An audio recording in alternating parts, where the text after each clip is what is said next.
दिल से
तेरी महिमा कर करके नया फल पाऊंगा।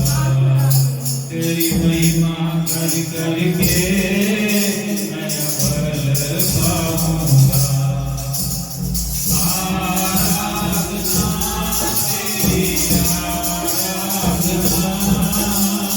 आराधना तेरी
क्षमा प्राप्ति की राशि।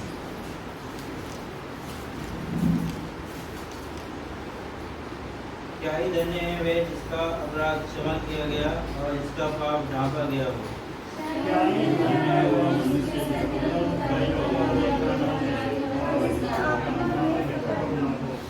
जब मैं चुप रहा तब दिन भर कराते कराते मेरी हड्डियां पिघल गई।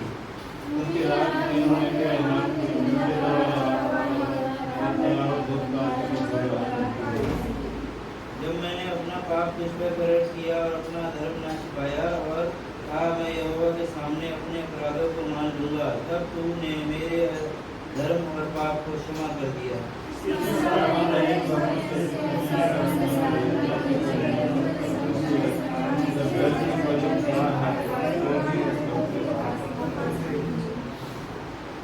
तू मेरे छिपने का स्थान है, तू संकट से मेरी रक्षा करेगा।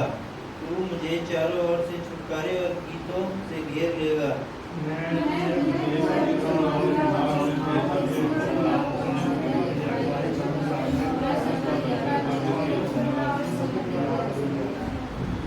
घोड़े और खच्चर के समान ना बनूं, जो समझ नहीं रखते उनकी उमंग लगाम और रात से रोकनी पड़ती है, नहीं तो वे तेरे वश में नहीं आने के।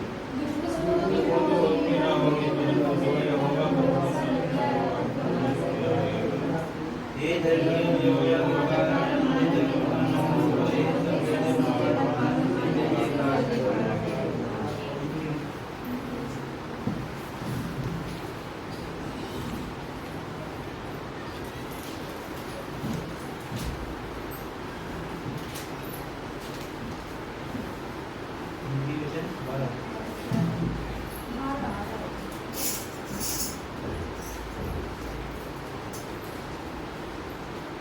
Page number 779 779।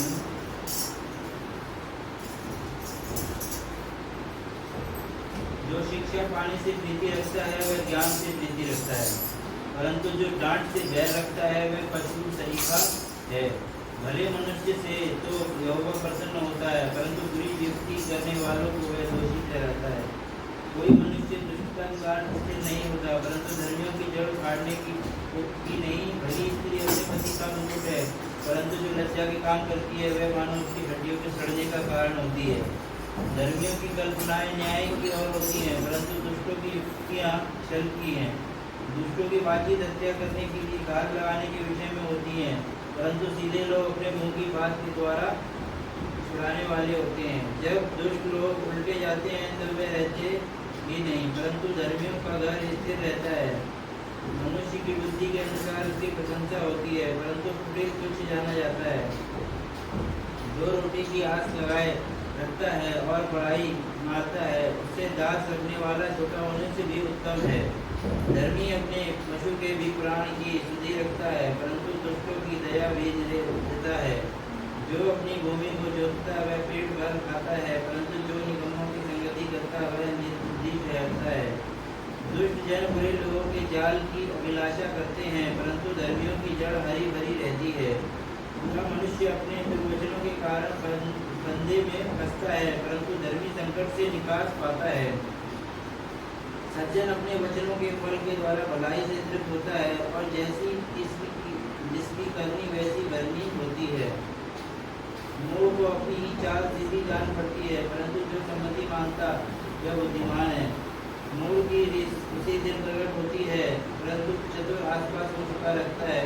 जो सच बोलता है वह धर्म प्रकट करता है, परंतु जो झूठ साक्षी देता है वह छल प्रकट करता है। ऐसे लोग जिनका बिना सोच विचार का बोलना तलवार के समान चुभता है, परंतु बुद्धिमान के बोलने से लोग चंगे होते हैं। सच्चाई सदा बनी रहेगी, परंतु झूठ पल ही भर का होता है। बुरी युक्ति करने वालों के मन में छल रहता है, परंतु मेल की युक्ति करने वालों को आनंद होता है। धर्मी को हानि नहीं होती, परंतु दुष्ट लोग सारी विपत्ति से डूब जाते हैं। झूठों से यहोवा को घृणा आती है, परंतु जो विश्वास से काम करते हैं उनसे वह प्रसन्न होता है। चतुर मनुष्य ज्ञान को प्रकट नहीं करता, परंतु मूढ़ अपने मन की मूर्खता उपदेश शब्द से प्रचार करता है। कामकाजी लोग प्रभुता करते हैं, परंतु आलसी व्यवहार में पकड़े जाते हैं। उदास मन दब जाता है, परंतु भली बात से वह आनंदित होता है। धर्मी अपने पड़ोसी की अगुवाई करता है, परंतु दुष्ट लोग अपनी ही चाल के कारण भटक जाते हैं। आलसी अहेर का पीछा नहीं करता, परंतु कामकाजी और अनमोल वस्तु मिलती हैं। धर्म के मार्ग में जीवन मिलता है, और उसके हाथ में मृत्यु का पता भी नहीं। आमीन।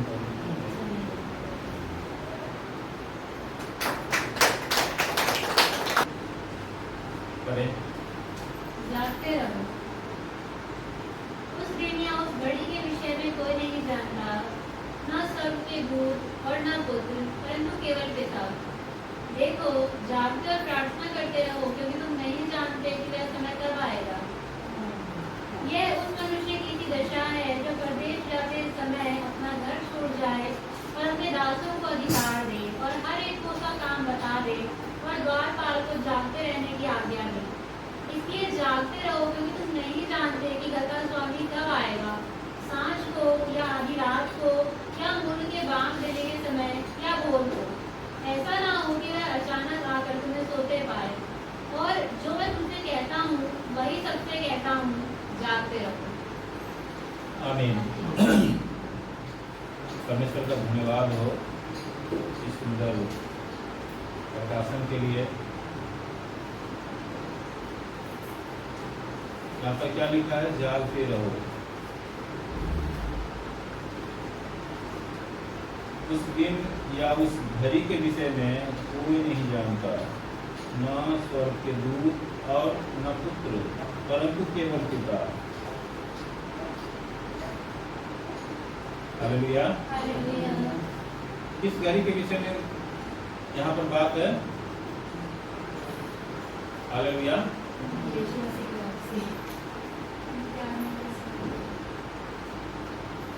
प्रभु के दूसरे आगमन के विषय में है। सेकेंड चैप्टर, कब होगा, कब प्रभु आएंगे? आएंगे जरूर, क्योंकि ये किसी मनुष्य का वादा नहीं है कि वो उस वादे को तोड़ दे, मुकर जाए या भूल जाए। परमेश्वर का वादा है। परमेश्वर ने जिससे भी जो वादे किए, हर वादे को पूरा किया है।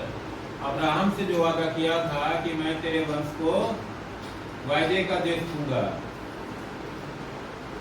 तो आप देखो उत्पत्ति में लिखा है ना, और निर्गमन में होता है ना पूरा वादा। 430 साल बाद पहुंचाया ना प्रभु ने उस वायदे के देश में, जिसकी उन्होंने प्रतिज्ञा की थी। हालेलुया। हालेलुया। प्रभु यीशु मसीह के विषय में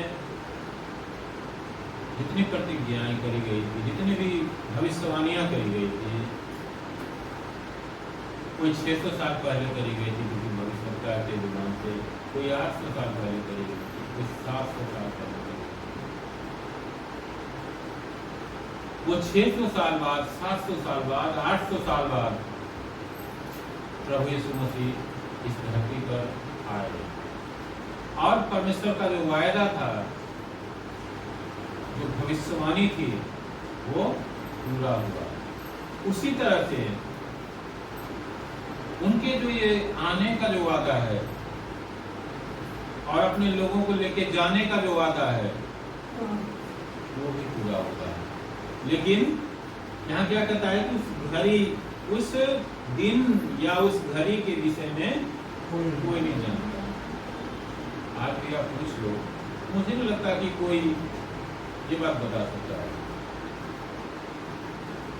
कि 2000 साल पहले जो प्रभु ने घोषणा किया था, आज भी वो बात वही है।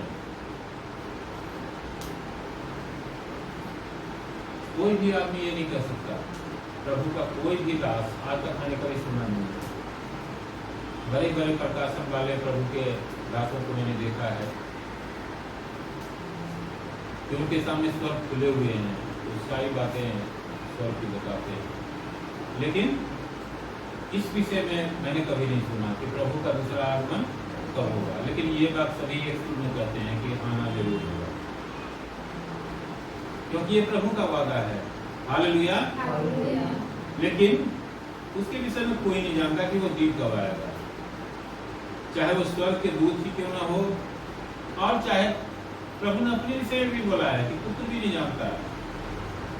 हालेलुया। लेकिन कौन जानता है? केवल पिता, केवल पिता परमेश्वर, सेनाओं का यहोवा। हालेलुया। देखो, जागते और प्रार्थना करते रहो, क्योंकि तुम नहीं जानते कि वह समय कब आएगा। अब एक बात यहाँ पर आ जाती है कि जैसे कोई बात फिक्स है, मान लो कल सुबह 6 बजे सुबह होगी और हमें कहीं जाना है, और अभी कितने घंटे हैं हमें पता है, तो आराम से हम खा सकते हैं, पी सकते हैं, सो सकते हैं, बैठ सकते हैं, घूम सकते हैं, फिर सकते हैं, क्योंकि हमें पता है कि कल सुबह 6 बजे जब सवेरा होगा तब हमें वहां जाना है या हमें वो काम करना है। लेकिन अगर हमें ये नहीं पता है कि हमें कब जाना है, तो क्या करेंगे? तैयार होकर बैठे रहेंगे ना? नहीं। हो सकता है मान लो कोई गाड़ी लेके आ रहा है, किसी ने बोला, एक एग्जाम्पल के लिए बता रहा हूँ कि हमें जहाँ जाना है उसके लिए कोई दूसरा आ रहा है जो हमें लेके जाएगा। उसने बोला कि बस आ रहा हूँ, आधे घंटे में आ रहा हूँ, तो हम क्या करेंगे? उधर झटपट तैयार होकर बैठ जाएंगे। अगर वो आधे घंटे में नहीं आया, ट्रैफिक जाम में फंस गया, गाड़ी खराब हो गई, पंचर हो गई, अनेक बातें हो सकती है। वो आते आते मान लो 8 घंटे में आया, 8.5 घंटे में आया, 10 घंटे में आया, तो क्या करेंगे हम? मान लो फोन की सुविधा नहीं है, फोन नहीं लग रहा, बैठने के अलावा और कुछ है हमारे पास? अब उसमें ऐसा तो हम नहीं करेंगे कि मान लो हमारे घर पर आने वाला है तो हम जो निकल के कहीं और चले जाएंगे, नहीं जा सकते ना।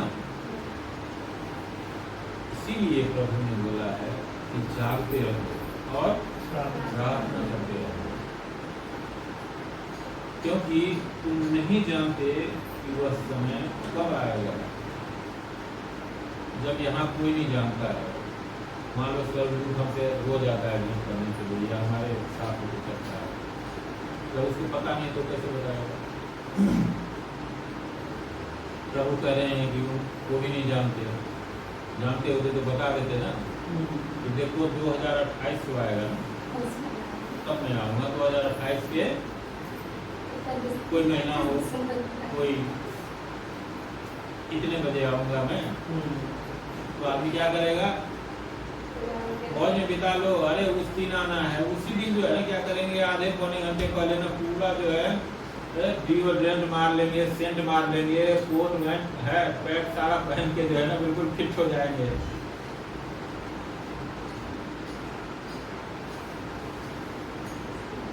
क्या प्रभु को कोई धोखा दे सकता है?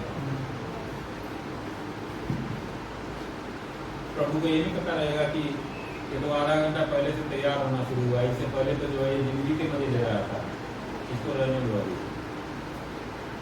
लेकिन जो लोग छाती पीट पीट के प्रार्थना करते रहते हैं, जो लोग भूखे प्यासे रह के प्रार्थना करते रहते हैं, प्रभु हमारे देश पर दया कर, हमारी जिंदगी पर दया कर, हमारे अपने परायों पड़ोसियों पर दया कर। आपको याद होगा कि प्रभु ने दो प्रार्थना करने वाले का उदाहरण दिया। एक आदमी वो है जो आता है और वो उपवास रखता है और उसके बाद जो है वो दान भी करता है खूब, क्योंकि वो अमीर आदमी है तो दान भी करता है। मतलब आप समझ लो, आप समझ सकते हो कि जैसे आजकल भी हम देखते हैं, उस समय भी होंगे कि बहुत से लोग होता है कि हम जो कर्म कांड कर रहे हैं ना वो हम उसी से साफ रहते हैं, तो वो उसी टाइप के लोग होंगे। और इतना ही नहीं, वो कहते हैं प्रभु, और सारी बात गिनाते हैं, प्रभु देख मैं तो उपवास भी रखता हूँ, मैं तो दान भी करता हूँ, और मैं ये जो बनिया जो हमारे बगल में खड़ा है ना, ये तो एक नंबर का बेईमान है, इसके जैसा मैं बेईमानी भी नहीं करता हूँ। लेकिन वो बनिया कुछ नहीं करता है, वो आता है और छाती पीट पीट के कहता है तो उसने तो काफी सब पैदा कर।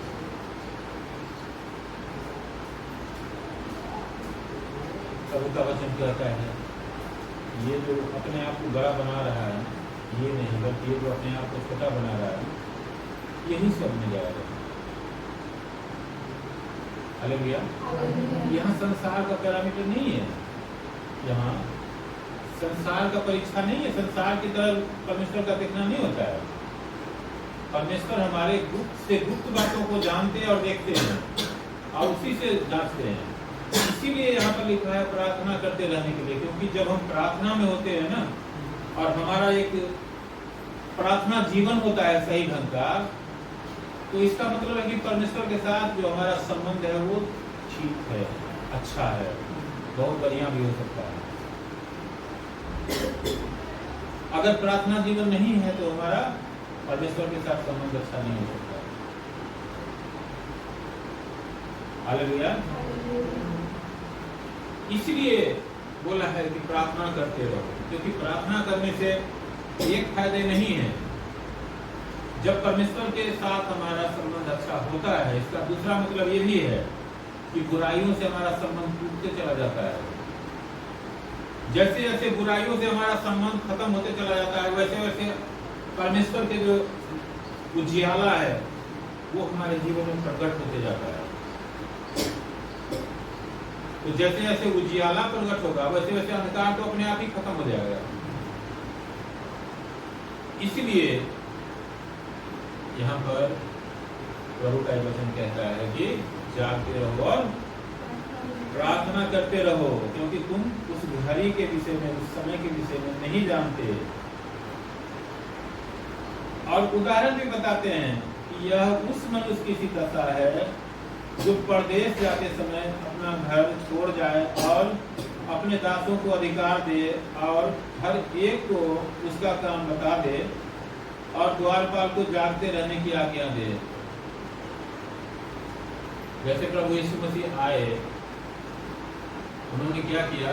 उन्होंने आज्ञा दी तो क्या करो, अपने सारे मन, अपने सारे शक्ति, अपने सारे प्राण और अपने सारे बुद्धि के साथ उस परमेश्वर से प्रेम करो और अपने पड़ोसी के साथ अपने समय प्रेम करो। दुआ क्या है कि प्रभु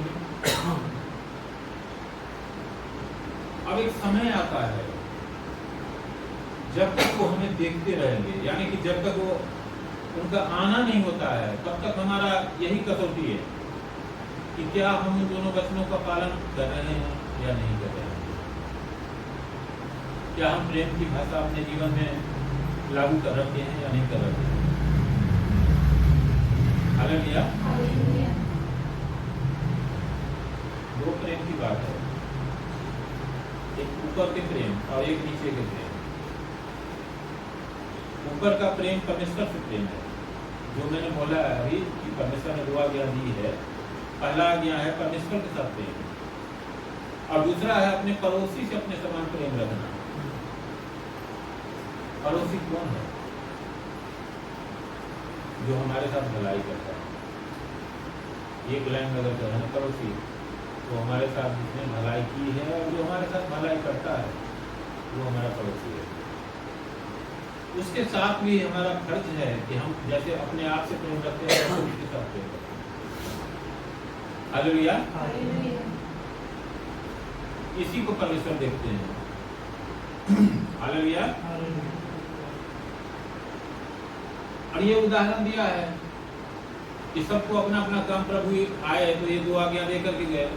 किसको क्या करना है नहीं करना है। आप देखो जब प्रेरितों के काम करते हो और दूसरे जगहों में भी है, पड़ोसी पत्रियों में भी है, सबकी सेवा एक जैसी नहीं है। किसी को वचन प्रचार की सेवा है तो किसी को चंगाई की सेवा है, किसी को छुटकारे की सेवा है, किसी को प्रशासनिक सेवा है, किसी की कुछ और सेवा है, किसी की कुछ और सेवा है। सेवा बहुत प्रकार के होते हैं, कोई एक ही सेवा नहीं होता है। तो परमेश्वर ने क्या किया,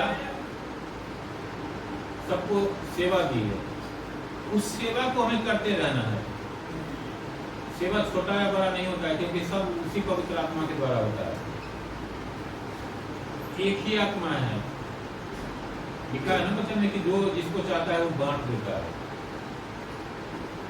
जैसे हमारे शरीर के बहुत सारे अंग हैं, हर अंग अपना अपना काम करता है, लेकिन वो सब हमारे शरीर का ही भाग है।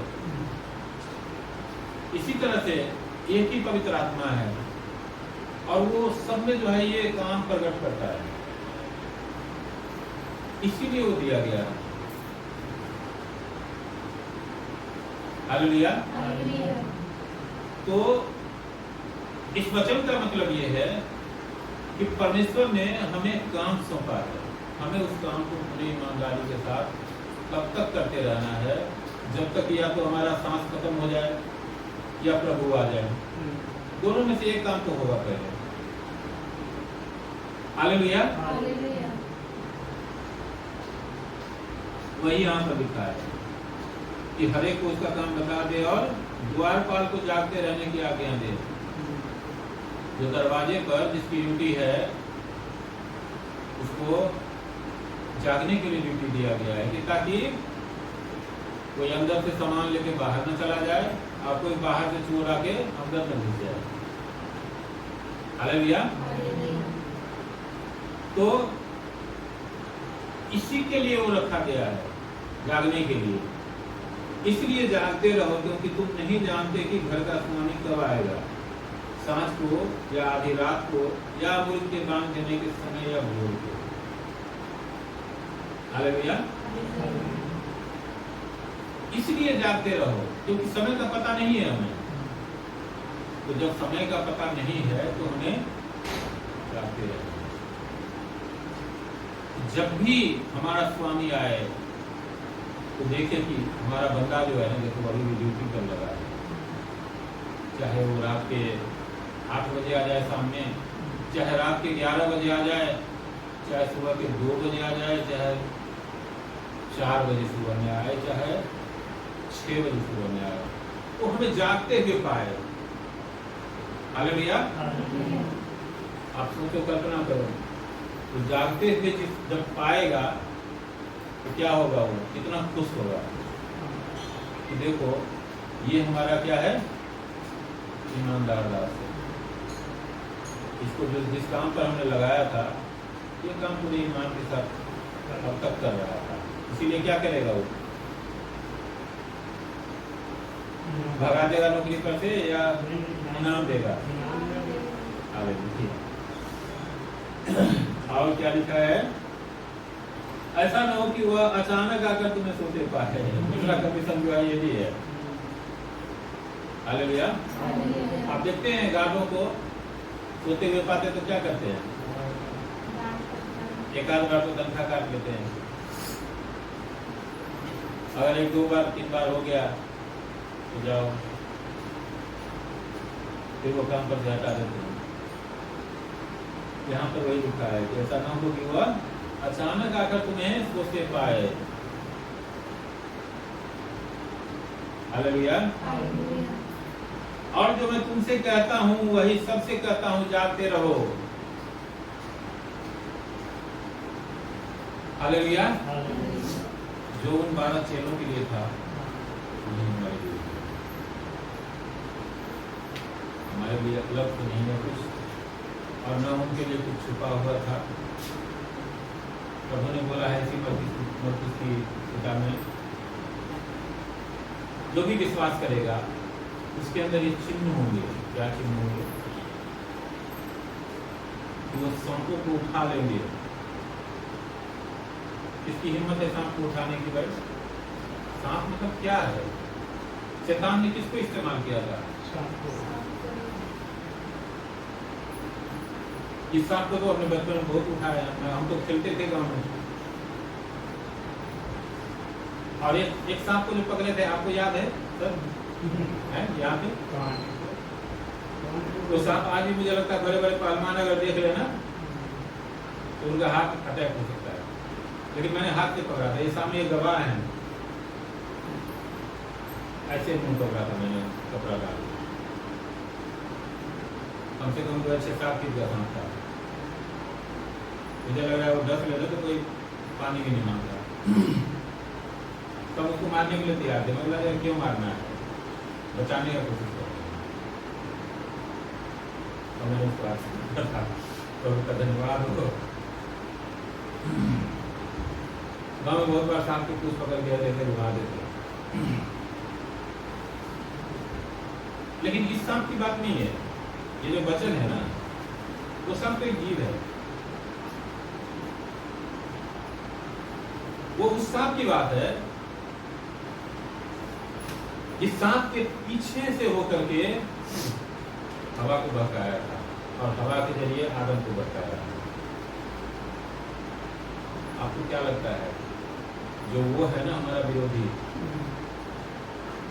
हमेशा जागते ही नहीं रहता है, हमेशा वो कोशिश में लगा रहता है कि परमेश्वर के लोगों को किस तरह से गिराए, किस तरह से जो है ना वो नाश के रास्ते पर डाले। दूसरे लोगों को उससे खतरा नहीं है। आप ये मत सोचो कि दूसरे लोग जो है ऐसा जीवन जी रहे हैं, वैसा जी रहे हैं, उनको कोई खतरा नहीं, क्योंकि उनको ऑलरेडी उनके हाथ में है। वो भी अगर इधर आ जाएंगे ना तो उनको भी खतरा शुरू हो जाएगा। लेकिन ये खतरा ऐसा नहीं है। अगर हम परमेश्वर में बने हुए हैं, जाग रहे हैं, प्रार्थना कर रहे हैं, उसकी औकात नहीं है कि हमारा वो कुछ बिगाड़ सके। हालेलुया। कितने बार वो जानलेवा हमला तो मुझ पर कर चुका है। ये मैं कोई अपने बड़ाई करने के लिए नहीं कर रहा हूं, ये गवाही है। अभी अभी आपने देखा वो क्या था, प्राण घातक हमला ही तो था, लेकिन उसकी औकात क्या है? जिस परमेश्वर ने हमें चुना है, जिस परमेश्वर ने हमें धरती पर लाया है, उसने उसके पूरे खानदान और आका को हमारे पैर के नीचे कर रखा है। तो पैर के नीचे उछल तो सकता है, लेकिन हमारे सिर को कभी नहीं छू सकता है। उसकी औकात नहीं है। इसीलिए परमेश्वर ने बोला है कि विश्वासियों के अंदर ये चिन्ह होंगे कि वो सांपों को उठा लेंगे। वो अगर प्राण घातक वस्तु भी पी जाए तो उनकी कुछ भी हानि नहीं होगी।